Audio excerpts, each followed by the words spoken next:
तो पहले दोस्तों हम बात करते हैं ट्रिक नंबर 1 की। एक एक करके सारी ट्रिक्स आपको देखनी जरूर है, तभी इस वीडियो का पूरा फायदा आपको मिलेगा। और ये ट्रिक्स बहुत काम की हैं, डेली काम आने वाली हैं। ठीक है, तो आप देखिए पहली ट्रिक। एक्सेल में हम जब डेट की एंट्री करते हैं तो इस तरह से करते हैं।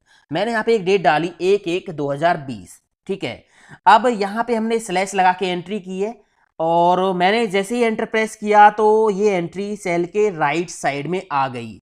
इसका मतलब ये डेट का सही फॉर्मेट है। और हमने तो स्लैश लगाया था, एक्सेल ने तो ये माइनस का साइन लगा दिया बीच में अपने आप, है ना। यहाँ पे हमने पहले डेट एंटर की है, फिर मंथ एंटर किया है, फिर ईयर एंटर किया है। ठीक है, अगर आपने डेट बिल्कुल सही फॉर्मेट में एंटर की है तो वो सेल के राइट साइड में चली जाएगी। ठीक है, अब यहाँ पे एक और एंट्री मैं आपको करके दिखाता हूं। मैंने यहाँ पे एंट्री की 1/ पहले डेट हमें एंटर करनी है। मान लीजिए 22 मैंने डेट डाली, मंथ और यहाँ पे ईयर। एंटर प्रेस किया तो ये डेट भी राइट साइड में चली गई। इसका मतलब ये एंट्री बिल्कुल परफेक्ट है, सही है। अब यहाँ पे एक और एंट्री मैं आपको करके दिखाता हूं। मैंने यहाँ पे पहले एंटर किया मंथ, फिर यहाँ पे डेट डाली और फिर मैंने यहाँ पे ईयर डाला। अभी आप देखोगे मैं जितनी भी एंट्री कर रहा हूं, या नॉर्मली सभी लोग जो एंट्री करते हैं वो स्लैश लगा के एंटर करते हैं, बट जैसे ही एंट्री हो जाती है तो स्लैश गायब हो जाता है और वहां पे माइनस का साइन एक्सेल अपने आप लगा लेता है। ठीक है, अभी मैंने ये गलत फॉर्मेट में जो है एंट्री कर दिया है। पहले मंथ दिया है, फिर डेट दी है और फिर यहाँ पे ईयर दिया है। अभी एक्सेल के अंदर जो सेटिंग होती है ना, वो होती है पहले डेट मंथ ईयर की। आप इसको चेंज भी कर सकते हो। तो अभी मेरे एक्सेल के अंदर डिफॉल्ट सेटिंग जो है वो है डेट, पहले डेट फिर मंथ फिर ईयर। तो अगर मैं यहां पे एंटर प्रेस करूंगा तो ये देखिए ये एंट्री गलत है, एक्सेल ने इसको पकड़ लिया। हमें यहां पे ना पहले डेट यानी डे टाइप करना था, बट हमने उल्टा कर दिया तो एक्सेल इसको टेक्स्ट कंसीडर कर रहा है, डेट कंसीडर नहीं कर रहा। अब यहाँ पे दो सॉल्यूशन एक साथ में आपको बताने वाला हूं।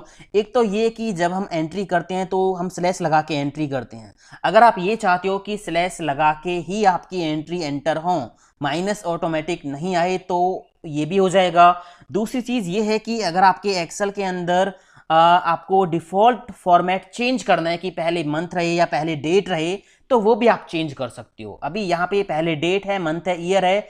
अगर आप इसी फॉर्मेट में एंट्री करोगे तो ठीक है। अगर आपने डेट को बाद में लिख दिया, मंथ को पहले लिख दिया, तो एक्सेल उसको डेट कंसीडर नहीं करेगा। आपको अगर पहले मंथ चाहिए, फिर डेट चाहिए, फिर ईयर चाहिए, तो ये फॉर्मेट आप लगा सकते हो, डिफॉल्ट सेटिंग चेंज कर सकते हो। बट इसके लिए आपको एक्सेल की सेटिंग में नहीं जाना, इसके लिए आपको अपने सिस्टम में जाके सेटिंग चेंज करनी होगी। तो आपको सीधा जाना है कंट्रोल पैनल में। आप अपने कंप्यूटर में कंट्रोल पैनल में जाइए, ठीक है। और यहाँ पे इस ब्लॉक के अंदर, क्लॉक लैंग्वेज वाले ब्लॉक के अंदर, आपको चेंज डेट का ऑप्शन मिलेगा, इस पर क्लिक कर लेना। ये रीजन का पॉपअप आपके सामने आएगा, एडिशनल सेटिंग में जाना है और यहाँ लास्ट में डेट वाले टैब में जाना है। यहाँ पे डेट का फॉर्मेट है ये आपको बदल देना है। अभी देखिए आप DD-MM-YY फॉर्मेट यहाँ पे लगा हुआ है, तो इसको आप चेंज कर सकते हो। मैंने इसको हटा दिया यहाँ से। मैं यहाँ पे मान लीजिए पहले मंथ एंटर करना चाहूँगा, MM, और माइनस की जगह स्लैश आप लगा सकते हो, /DD/YYYY। अब इसको अगर आप ओके कर दोगे तो एक्सेल के अंदर ऑटोमेटिक सेटिंग चेंज हो जाएंगी। ठीक है, एक्सेल के अंदर जब आप एंट्री करोगे तो पहले आपको मंथ एंटर करना होगा, फिर डेट एंटर करनी होगी, फिर आपको ईयर एंटर करना होगा। और आप स्लैश लगा के एंट्री करोगे तो स्लैश ही रहेगा, क्योंकि यहाँ पे माइनस की जगह अब यहाँ पे डिफॉल्ट सिंबल बीच में जो रहेगा वो रहेगा स्लैश, ये वाला। ठीक है, तो मैं अभी इसको ओके नहीं करूंगा, मैं यहाँ पे फॉर्मेट सही रखूंगा। मैं यहाँ पे रखूंगा DD/MM/YYYY। ठीक है, मैंने यहाँ पे माइनस की जगह स्लैश लगा दिया, बाकी फॉर्मेट मैंने वही रखा, पहले डेट फिर मंथ फिर ईयर। ओके कर दिया और यहाँ से इसको ओके कर दिया तो काम हो जाएगा। इसको आप बंद कर दीजिए और यहाँ पे देखिए माइनस की जगह स्लैश लग गया है। ठीक है ना, तो पहले आपको डेट ही एंटर करनी होगी। मान लीजिए 23 एंटर कर दिया, स्लैश लगा के मंथ, स्लैश लगा के ईयर। एंटर प्रेस करोगे तो यहाँ पे एंट्री देखिए अब स्लैश के साथ ही आएगी। अगर आपके एक्सेल में ना पहले आपको मंथ एंटर करना पड़ रहा है, फिर डेट, फिर ईयर, और आप उसको चेंज करना चाहते हो तो इस तरह से चेंज होगा। आपको अपने सिस्टम के अंदर डेट का फॉर्मेट चेंज करना होगा, तो एक्सेल के अंदर ऑटोमेटिक हो जाएगा। ठीक है, तो ये समस्या आपकी सॉल्व। अब हम बात करते हैं एक और सेकेंड डेट की बहुत बड़ी प्रॉब्लम की। यहाँ पे हमने फॉर्मेट सेट कर रखा है default format date month year का, ठीक है। अब मान लीजिए हम कुछ एंट्री ऐसी कर देते हैं जहाँ पे पहले मंथ है, फिर डेट है और फिर यहाँ पे ईयर है। एंटर प्रेस करूंगा तो अभी देखिए ये एंट्री फॉर्मेट के हिसाब से गलत है ना, क्योंकि पहले डेट आनी चाहिए थी। तो मैंने यहाँ पे एक और एंट्री कर दी इस तरह से। मैं यहाँ पे कुछ एंट्री कर लेता हूँ, मैं इन्हीं को कॉपी पेस्ट कर लेता हूँ, ठीक है। कंट्रोल सी और यहाँ पे नीचे मैंने पेस्ट कर दिया।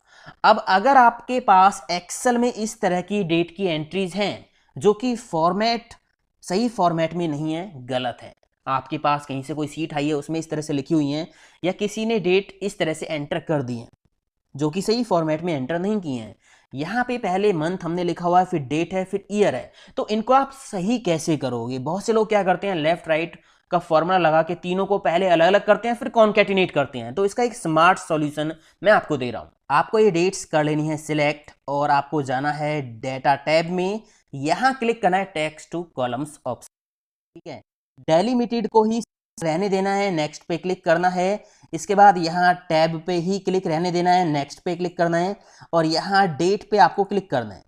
डेट पे क्लिक कर लिया। इसके बाद यहाँ पे देखिए अभी ये एंट्री किस फॉर्मेट में, अभी ये एंट्री है मंथ डेट ईयर फॉर्मेट में, मंथ डेट ईयर फॉर्मेट में। तो यहां से आपको सिलेक्ट करना है MDY, मतलब मंथ डेट ईयर, बस फिनिश कर दीजिए। तो एक्सेल इसको अपने आप सही फॉर्मेट में ले आएगा, है ना, मैजिक हो गया।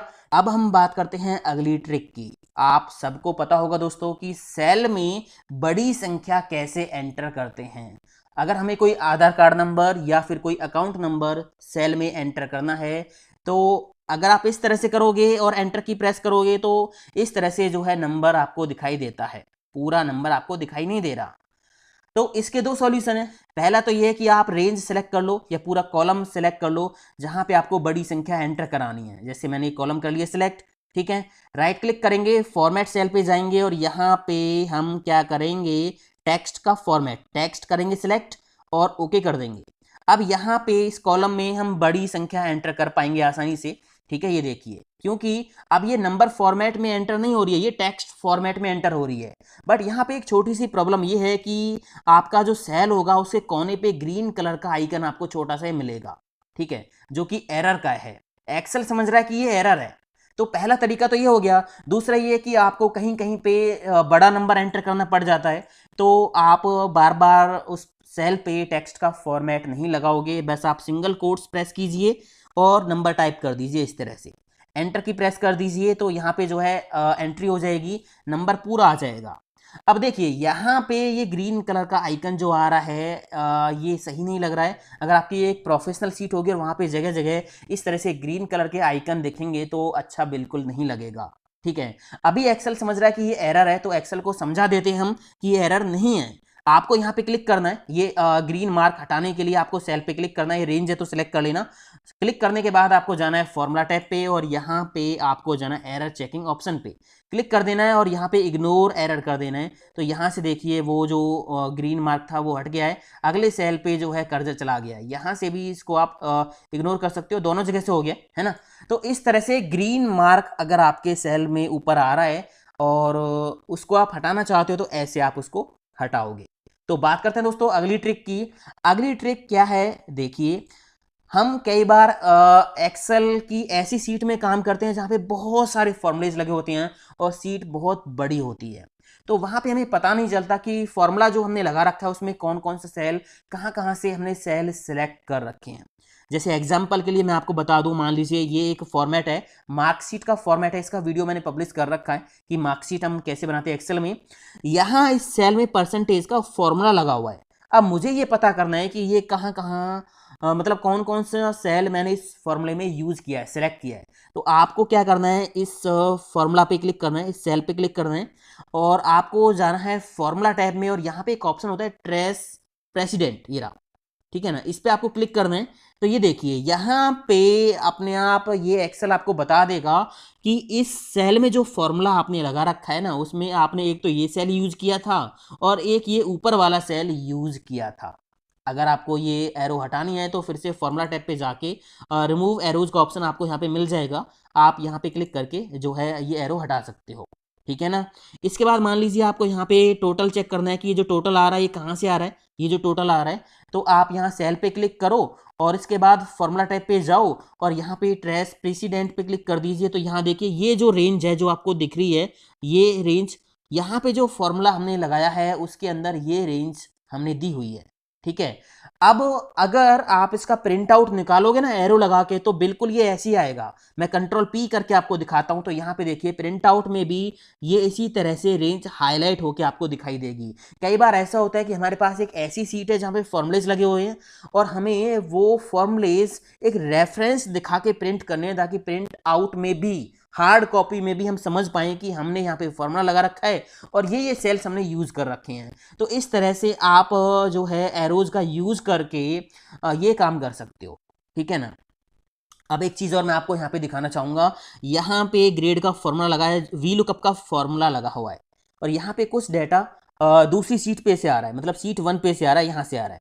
ठीक है, यहाँ पे मुझे ये पता करना है कि इस सेल में, इस फॉर्मूले में मैंने कौन कौन सा सेल यूज किया है। अभी तो आप देख भी सकते हो, बट अगर आपके वर्कबुक में 10-20 वर्कशीट हैं और बहुत सारा सारा डाटा है, तो वहाँ पे ये चीज़ें थोड़ी पहचान करनी जल्दी से मुश्किल हो जाती हैं। तो मुझे यहाँ पता करना है कि मैंने इस वीलुकअप के अंदर कौन सी रेंज यूज़ की है, कौन सी सीट से डाटा यूज़ किया है, तो वो सब मैं कैसे करूँ। तो मैंने इस सेल पे क्लिक किया और फॉर्मूला टैब पे जाके यहाँ पे मैंने क्लिक किया, ट्रेस प्रेसिडेंट पे क्लिक कर दिया। तो ये देखिए यहाँ पे इस सेल के अंदर जो फॉर्मूला है वी लुकअप का, इसके अंदर एक तो ये वाला सेल मैंने यूज किया है, ठीक है, जो as a lookup value use किया था, और दूसरा यहाँ पे कोई एरो इस सीट पे नहीं दिखा रहा है, ये सीट का आइकन आ रहा है, ये देखिए सीट का आइकन आ रहा है ना, और यहाँ पे ये छोटा सा गोल सा ये आइकन आपको दिख रहा है ना, इस पे आपको क्या करना है, डबल क्लिक करना है। डबल क्लिक करते ही जो रेंज, जो सेल्स दूसरी सीटों से हमने यहाँ पे यूज किया इस फॉर्मूला में, वो आपको यहाँ पे दिख जाएगी। अभी एक ही रेंज मैंने यूज की है, एक ही सेल, मतलब एक ही रेंज दूसरी सीट से मैंने यहाँ पे यूज़ की है। तो मैं यहाँ पे क्लिक करके अगर इस रेंज पे जाना चाहूँ तो मैं क्या करूँगा, ओके करूँगा, तो मैं डायरेक्ट वहीं जंप कर जाऊँगा। यहाँ से ये डाटा मैंने सिलेक्ट कर रखा है वी लुकअप के अंदर। तो उम्मीद करता हूँ ये समझ में आ गया होगा जो मैं समझाने की कोशिश आपको कर रहा हूँ। कई बार ऐसा होता है कि हम मास्टर सीट में कोई सम करते हैं, कोई फॉर्मूला लगाते हैं जो कि 10-15 सीटों से लिंक होता है और हमें अलग अलग सीट्स पे जाना होता है, हमें देखना होता है कि हमारा फॉर्मूला जो लगा रखा है उसमें कौन कौन से सेल हमने यूज कर रखे हैं। तो ट्रेस प्रेसिडेंट का आप यूज कर सकते हो। समझ आ गया ना। प्रिंट आउट करोगे तो ये एरो अभी जैसे लगी हुई है वैसे ही प्रिंट में आ जाएगी। बात करते हैं अगली ट्रिक की। कई बार ऐसा होता है कि हम कंप्यूटर में काम कर रहे हैं और हमें ये नहीं पता कि हमारी जो फाइल है वो सेव है कहाँ पे, हमारी जो फाइल है वो कहाँ पे सेव है, या हम किसी दूसरे के कंप्यूटर पे जाके बैठ गए और वहाँ पे फाइल ओपन हुई पड़ी है, हम उसमें काम कर रहे हैं और हम उसको बंद करेंगे पर ये देखना चाहते हैं कि फाइल सेव कहाँ पे है ताकि हम उसको दोबारा से ओपन कर पाएँ। ठीक है, तो एक्सेल के अंदर एक सिंपल सा फॉर्मूला है जो फाइल की लोकेशन हमें बता देता है कि फाइल सेव कहाँ पे है। फॉर्मूला का नाम है सेल इक्वल सेल। आप यहाँ पे टाइप करोगे, ब्रैकेट ओपन करोगे, डबल कोट्स के अंदर आपको फाइल नेम लिखना है, या फिर आप फाइल नेम यहाँ से सिलेक्ट कर लीजिए। तो यहाँ पे डबल क्लिक मैंने कर दिया, फाइल नेम आ गया। ब्रैकेट बंद करके एंटर प्रेस करोगे तो यहाँ पे देखिए पूरी लोकेशन आ जाएगी कि आपकी जो फाइल है ना वो सेव है कहाँ पे। ये देखिए यहाँ पे पूरी लोकेशन आ गई है। तो अब यहाँ से देख के आप ये पता लगा सकते हो कि आपकी जो फाइल है वो कहाँ पे सेव है, ताकि दोबारा आपको ओपन करने में कोई भी प्रॉब्लम ना हो। अब यहाँ पे हम बात करते हैं अगली ट्रिक की। कई बार ऐसा होता है कि हमारा जो ड्रैग एंड ड्रॉप जो फीचर है वो काम नहीं करता है एक्सेल में। ठीक है ना। आप यहाँ पे सेल को ड्रैग एंड ड्रॉप करने के लिए कॉर्नर पे जाके इसको नीचे खींच लेते हो, तो कई बार ये जो फीचर एक्सेल का काम नहीं करता है। तो एक्चुअली क्या है ना, ये प्रॉब्लम नहीं है, ये एक्सेल के अंदर एक सेटिंग है जो बाय डिफ़ॉल्ट ऑन होती है, बट किसी ने आपके सिस्टम के अंदर जाके, मतलब एक्सेल की सेटिंग में जाके ऑफ कर दी, तो वहाँ पे आपको प्रॉब्लम्स फेस करनी पड़ जाती है, कोई मजाक कर देता है ना। तो ये आप कैसे ऑन ऑफ कर सकते हो, आपको जाना होगा फाइल टैब पे और यहाँ पे जाना होगा ऑप्शंस पे।